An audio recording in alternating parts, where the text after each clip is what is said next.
Hello and welcome back. This is the No Program, Anxiety and Depression, video 2 of 2. We're going to chat a little bit about depression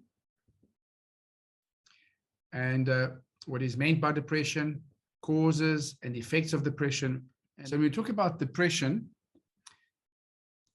we're dealing with a common and quite serious human mood problem, also characterized by physical, emotional, and mental symptoms and issues.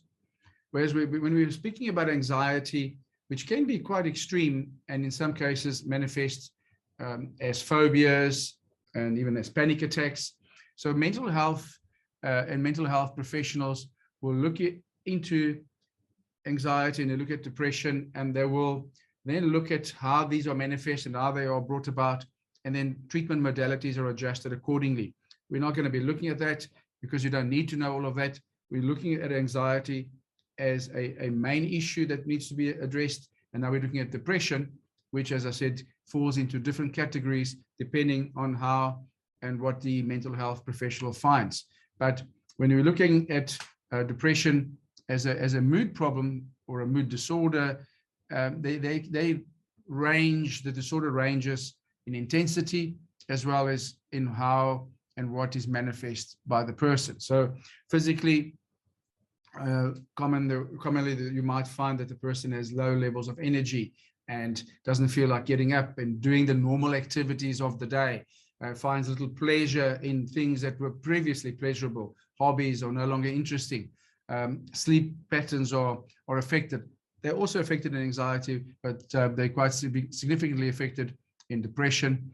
And then the physical symptoms can also express themselves as pain, chronic pains, gastrointestinal issues, and these can go in manifest in all kinds of more obscure physical symptoms that we're not going to go into detail now. You also always get the emotional side, where the person, as I said, feels negative, just not wanting to get on with life, basically being hopeless, being pessimistic, and being a person that is often irritable.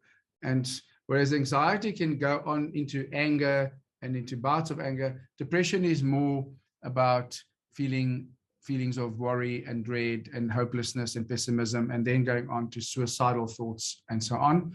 And often you have association with quite negative mental or thought patterns, and these negative thought patterns will then cause the ongoing mood to be a very negative mood. Just know that when it comes to mood and emotion, a mood tends to last longer, the emotion tends to be over a shorter period of time, and the mood also is less specific as far as the origin of the mood, whereas an emotion, you can sometimes find the trigger, or most times find the trigger that led to the emotion. A mood is more of an underlying way of being, where you don't necessarily find a reason for being in a negative or a depressed mood.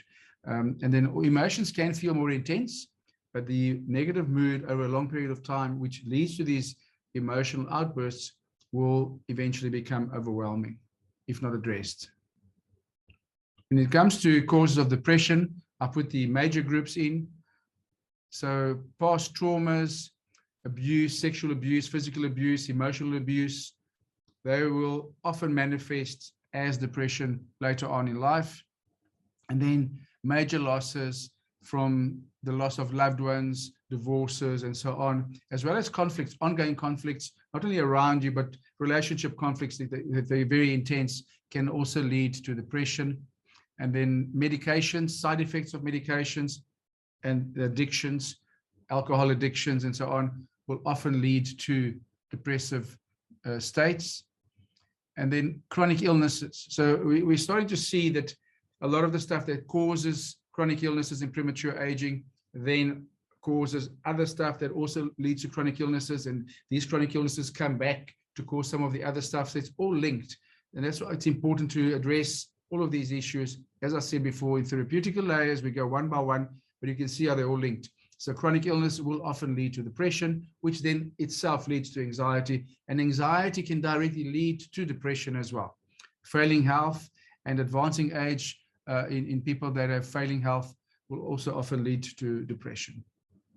And as far as the effects of depression, lowering of the immunity and leading to a whole lot of chronic illnesses, as well as directly to anxiety.